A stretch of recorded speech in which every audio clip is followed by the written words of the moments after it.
Hello friends, good morning. Biology की कक्षा में आपका स्वागत है। तो बेटा, अपने ह्यूमन एनाटॉमी एंड फिजियोलॉजी के अंतर्गत उत्सर्जन तंत्र स्टार्ट कर रहे हैं, ठीक है ना। तो वैसे तो छोटी सी बात है कि देखो बेटा, प्रोटीन के उपापचय के परिणाम स्वरूप शरीर में विभिन्न प्रकार के नाइट्रोजनस उत्सर्जी पदार्थ निर्मित होते हैं। तो इन नाइट्रोजनस उत्सर्जी पदार्थों को शरीर से बाहर निकालने की क्रिया उत्सर्जन कहलाती है। तो बेटा, इस पाठ में, इस वीडियो में सबसे पहले अपन उत्सर्जन तंत्र क्या होता है, ठीक है, और उसके अलावा नाइट्रोजनी उत्सर्जी पदार्थ कौन कौन से होते हैं और उनके उत्सर्जन के लिए क्या क्या आवश्यकताएं होती हैं, इस चीज़ के बारे में अपन पढ़ेंगे, ठीक है। तो आपके सामने बेटा ब्लैक बोर्ड पे जो टॉपिक मैंने लिखा है, उत्सर्जन तंत्र लिखा है, ठीक है ना। क्या पढ़ेंगे इसमें? शरीर में होने वाली उपापचयी क्रियाओं के परिणाम स्वरूप शरीर में होने वाली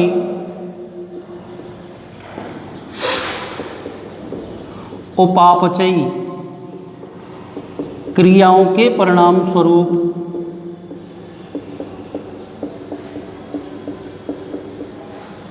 शरीर में होने वाली उपापचयी क्रियाओं के परिणाम स्वरूप, ठीक है, अनुपयुक्त व हानिकारक पदार्थ, अनुपयुक्त व हानिकारक पदार्थ जैसे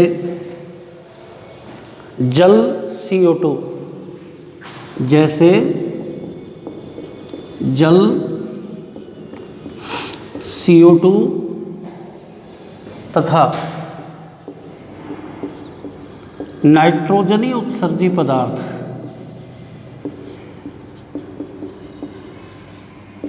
नाइट्रोजनी उत्सर्जी पदार्थ जैसे अमोनिया, यूरिक अम्ल, यूरिया, अमोनिया, यूरिया, यूरिक अम्ल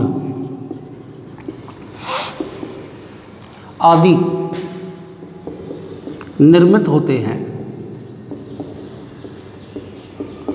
आदि निर्मित होते हैं, ठीक है ना। आगे चलिए, इसी में उपापचयी क्रियाओं के परिणाम स्वरूप बने इन पदार्थों को उपापचयी क्रियाओं के परिणाम स्वरूप, उपापचयी क्रियाओं के परिणाम स्वरूप बने इन पदार्थों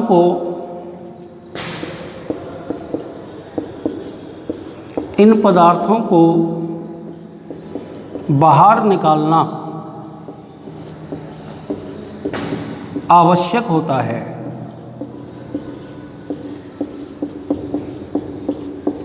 ठीक है बेटा।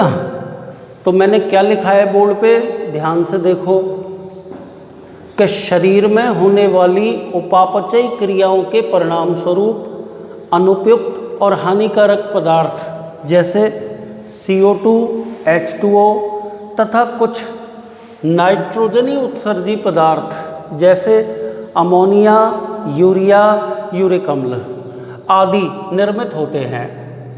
उपापचयी क्रियाओं के परिणाम स्वरूप बने इन पदार्थों को शरीर से बाहर निकालना आवश्यक होता है, ठीक है ना। आगे चलिए, शरीर के वे सभी अंग, शरीर के वे सभी अंग जो उत्सर्जी पदार्थों को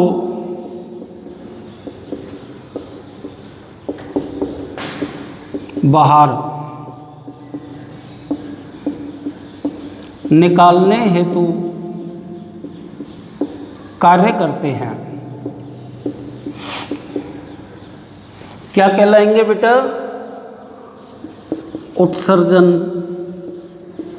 अंग कहलाते हैं। ठीक है, शरीर के वे सभी अंग जो उत्सर्जी पदार्थों को बाहर निकालने में सहायक होते हैं, क्या कहलाते हैं बेटा? उत्सर्जी अंग कहलाते हैं। सभी उत्सर्जी अंग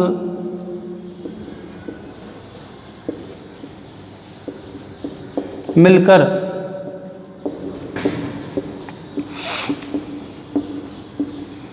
उत्सर्जन तंत्र का निर्माण करते हैं।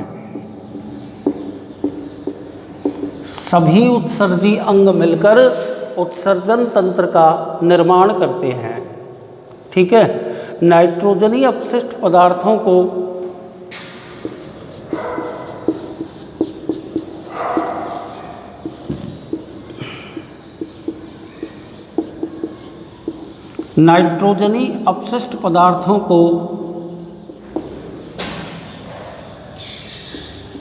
शरीर से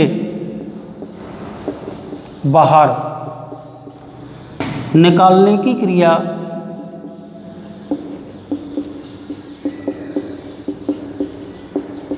क्या कहलाती है बेटा? उत्सर्जन कहलाती है। तो यहाँ आकर के अपना एक प्रमुख भाग इस पाठ का स्टार्ट हो गया। ठीक है, एक बार मैं बता देता हूँ आपको कि मैंने बोर्ड पे क्या क्या लिखा है, ध्यान से देखें।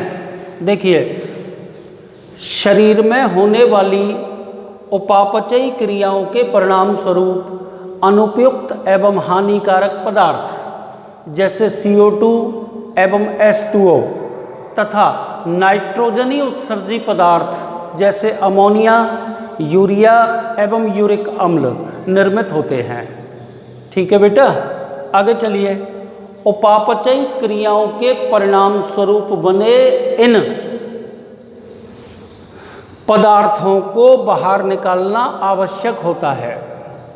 तो शरीर के वे सभी अंग जो उत्सर्जी पदार्थों को बाहर निकालने हेतु कार्य करते हैं, क्या कहलाते हैं? उत्सर्जन अंग कहलाते हैं। ठीक है बेटा, सभी उत्सर्जी अंग मिलकर के उत्सर्जन तंत्र का निर्माण करते हैं। लिख दिया मैंने। आगे चलिए। नाइट्रोजनी अपशिष्ट पदार्थों को शरीर से बाहर निकालने की क्रिया क्या कहलाती है? उत्सर्जन कहलाती है। ठीक है बेटा, तो ये तो अपन ने उत्सर्जन तंत्र, उत्सर्जी अंग, उत्सर्जन किसे कहते हैं, कौन कौन से नाइट्रोजनस उत्सर्जी पदार्थ होते हैं, इन सब के बारे में पढ़ लिया। ठीक है, अगला हेडिंग अपन शुरू करते हैं, नाइट्रोजनी अपशिष्ट पदार्थ।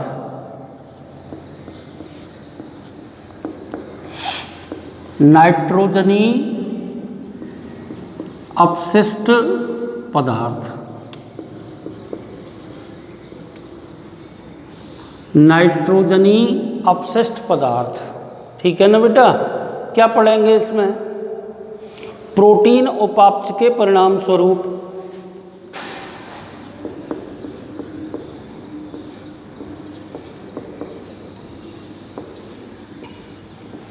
प्रोटीन उपापचय के परिणाम स्वरूप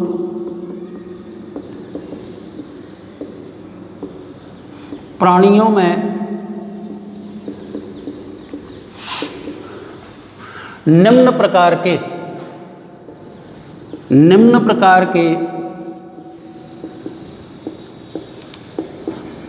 नाइट्रोजनी अपशिष्ट पदार्थ निर्मित होते हैं।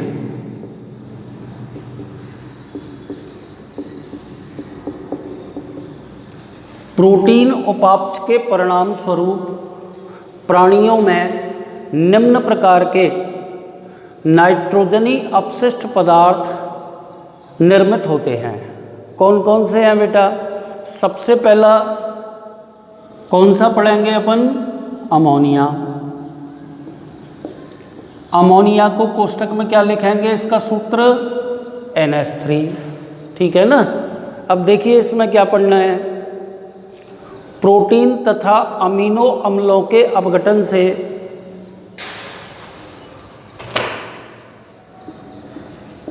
प्रोटीन तथा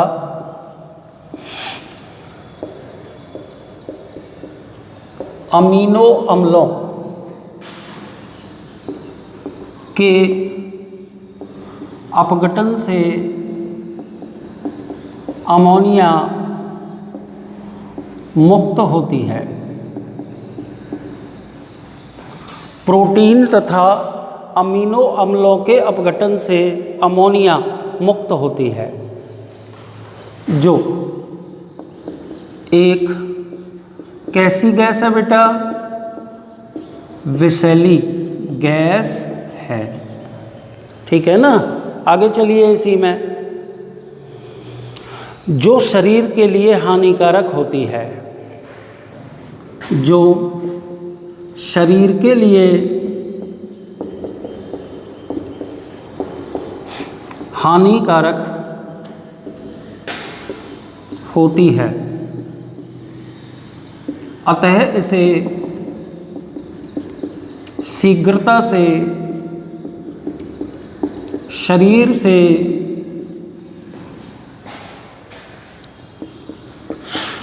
बाहर निकालना आवश्यक होता है। आवश्यक होता है। ठीक है बेटा। तो सबसे पहले तो अमोनिया में आप ये बोलोगे कि प्रोटीन तथा अमीनो अम्लों के अपघटन से अमोनिया मुक्त होती है, जो एक विषैली गैस है, शरीर के लिए हानिकारक होती है, अतः इसे शीघ्रता से शरीर से बाहर निकालना आवश्यक होता है। आगे चलिए इसी में, वे प्राणी जो अमोनिया को नाइट्रोजनी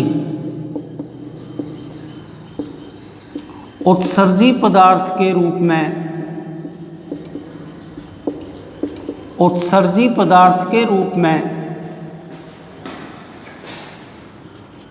उत्सर्जित करते हैं, उन्हें अमोनिया उत्सर्गी प्राणी या एमिनोटैलिक प्राणी कहते हैं। ठीक है बेटा। तो सबसे पहली बात तो आपने इसके अंदर ये पढ़ ली। अब आगे चलिए, अमोनिया जल में अत्यधिक घुलनशील गैस है। अमोनिया जल में अत्यंत घुलनशील गैस है। इसे शरीर से बाहर उत्सर्जित करने हेतु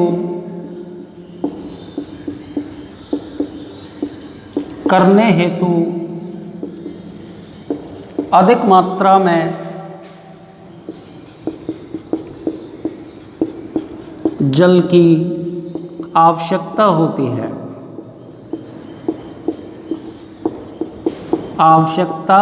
होती है। ठीक है ना। आगे चलिए बेटा। अतः प्राय जलीय प्राणी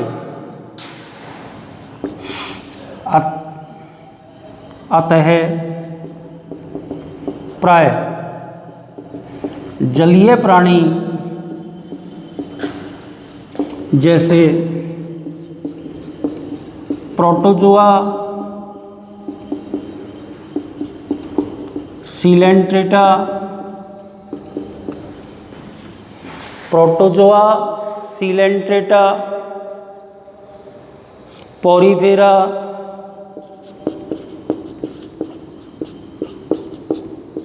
एनेलिडा। ये बेटा मैं कुछ संघों के नाम लिख रहा हूँ। एनेलिडा मोलस्का संघ के प्राणी, मोलस्का संघ के प्राणी, वे मछलियाँ कैसी होती हैं बेटा? अमीनोटैलिक होती हैं। तो यहां आकर के अपना अमोनिया वाला कॉलम खत्म हो जाता है, ठीक है ना। तो क्या क्या पढ़ा इसमें अपन ने, एक बार आप ध्यानपूर्वक दोबारा सुन लीजिए। ये अपन ने पहला उत्सर्जी पदार्थ लिख दिया, क्या नाम है इसका? अमोनिया या NH3। ध्यानपूर्वक बोर्ड पे देखें क्या लिखा है इसमें, देखिए प्रोटीन तथा अमीनो अम्लों के अपघटन से अमोनिया मुक्त होती है। यह एक विषैली गैस है जो शरीर के लिए हानिकारक होती है, ठीक है। अतः अमोनिया को शीघ्रता से शरीर से बाहर निकालना आवश्यक होता है। वे प्राणी जो अमोनिया को नाइट्रोजनी उत्सर्जी पदार्थ के रूप में उत्सर्जित करते हैं उन्हें अमोनिया उत्सर्गी प्राणी या एमिनोटैलिक प्राणी कहते हैं। हो गया बेटा। अब यहाँ आइए, अमोनिया जल में अत्यंत घुलनशील गैस है। इसे शरीर से बाहर उत्सर्जित करने के लिए अधिक मात्रा में जल की आवश्यकता होती है। अतः बेटा जो जलीय प्राणी होते हैं कौन कौन से, जैसे प्रोटोजोआ, पोरीफेरा, सीलेंट्रेटा, एनेलिडा और मोलस्का संघ के प्राणी, और इसके अलावा बेटा मछलियाँ क्या होते हैं? ये अमोनिया उत्सर्गी प्राणी होते हैं। तो बेटा अमोनिया के तो अंतर्गत आपको ये लिखना पड़ेगा और आपको ध्यान भी रखना पड़ेगा कि अमोनिया को उत्सर्जित करने के लिए अत्यधिक मात्रा में जल की आवश्यकता होती है। अतः जलीय प्राणी एमिनोटैलिक होते हैं, ठीक है बेटा। कहानी खत्म हो गई। अब आगे चलिए, है ना। पहला उत्सर्जी पदार्थ अपन पढ़ चुके हैं। अब नंबर 2 पे आते हैं। दूसरा पदार्थ अपन कौन सा पढ़ेंगे? यूरिया, ठीक है ना। तो इसमें अपन को क्या लिखना पड़ेगा? यह अमोनिया की अपेक्षा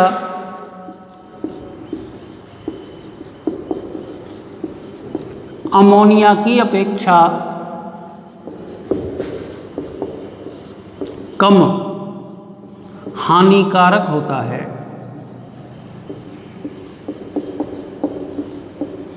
अमोनिया की अपेक्षा कम हानिकारक होता है। अतः अधिकांश स्थलीय प्राणी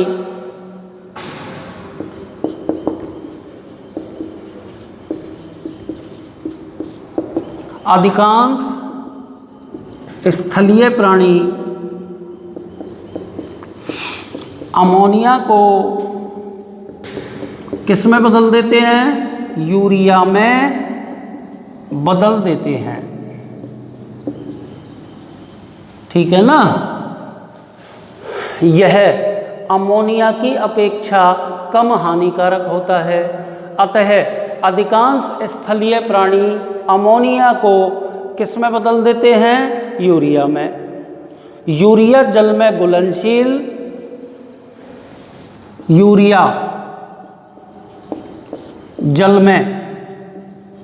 घुलनशील तथा अधिक समय तक शरीर में रखा जा सकता है। या यूं लिख दो बेटा संग्रहित, चाहे इसको भी हटा दो, आप सिंपली लिख दो रखा जा सकता है। ठीक है ना, कि बेटा यूरिया जल में घुलनशील होता है तथा अधिक समय तक शरीर में रखा जा सकता है। इसके उत्सर्जन हेतु अपेक्षाकृत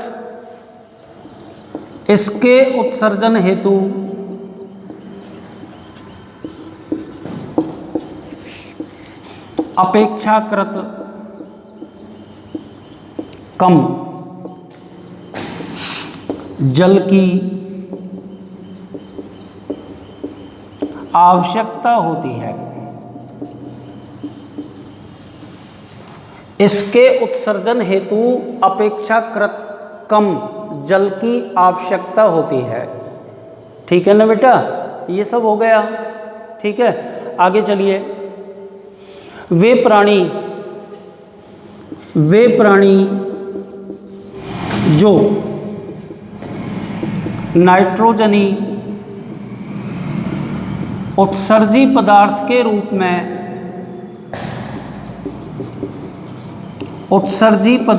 रूप में यूरिया का उत्सर्जन करते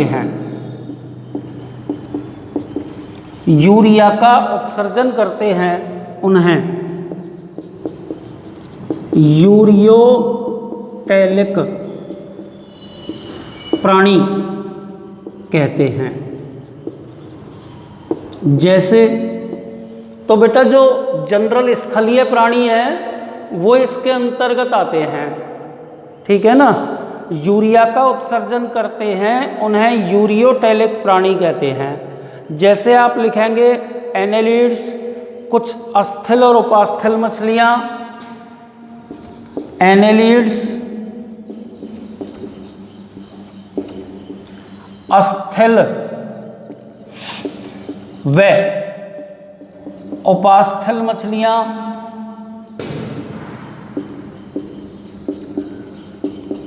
अस्थिल व उपास्थल मछलियां, इसके अलावा उभयचर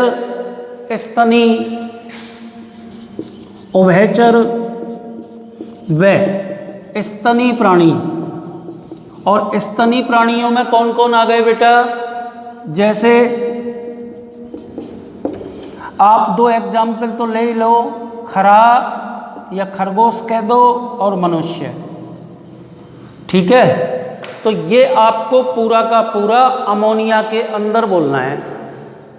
एक बार मैं दोबारा कह देता हूँ, ध्यान से सुन लो कि यह अमोनिया की अपेक्षा कम हानिकारक होता है। अतः अधिकांश स्थलीय प्राणी अमोनिया को यूरिया में बदल लेते हैं। ठीक है, आगे चलिए बेटा। यूरिया जल में घुलनशील होता है और इसे शरीर में अपेक्षाकृत अधिक समय के लिए रोका जा सकता है। ठीक है, आगे चलिए। इसके उत्सर्जन हेतु अपेक्षाकृत कम जल की आवश्यकता होती है। तो बेटा वे प्राणी जो नाइट्रोजनी उत्सर्जी पदार्थ के रूप में यूरिया का उत्सर्जन करते हैं, उन्हें यूरियोटैलिक प्राणी कहते हैं। एग्जाम्पल क्या क्या लिखे हैं? जैसे एनेलिड्स, अस्थिल और उपास्थल मछलियां, उभयचर एवं स्तनी प्राणी जैसे खरा और मनुष्य। तो इस प्रकार बेटा दूसरा नाइट्रोजनी उत्सर्जी पदार्थ हो गया। तो कई बार कंपटीशनों में ये पूछा जाता है कि मनुष्य किस प्रकार का प्राणी है, तो आप उस केस में क्या लिख देंगे बेटा?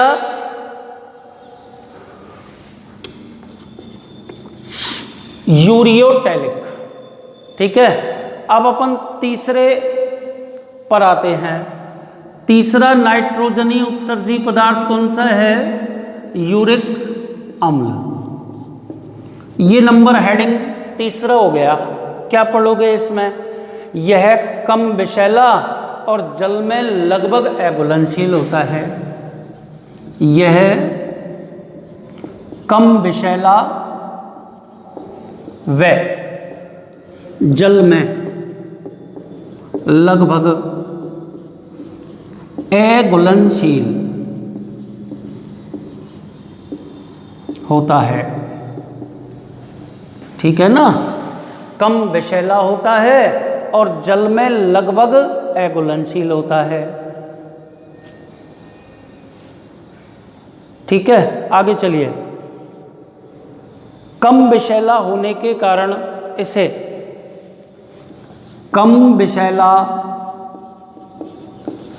होने के कारण कम विषैला होने के कारण इसे रुधिर या शरीर में अपेक्षाकृत अधिक समय तक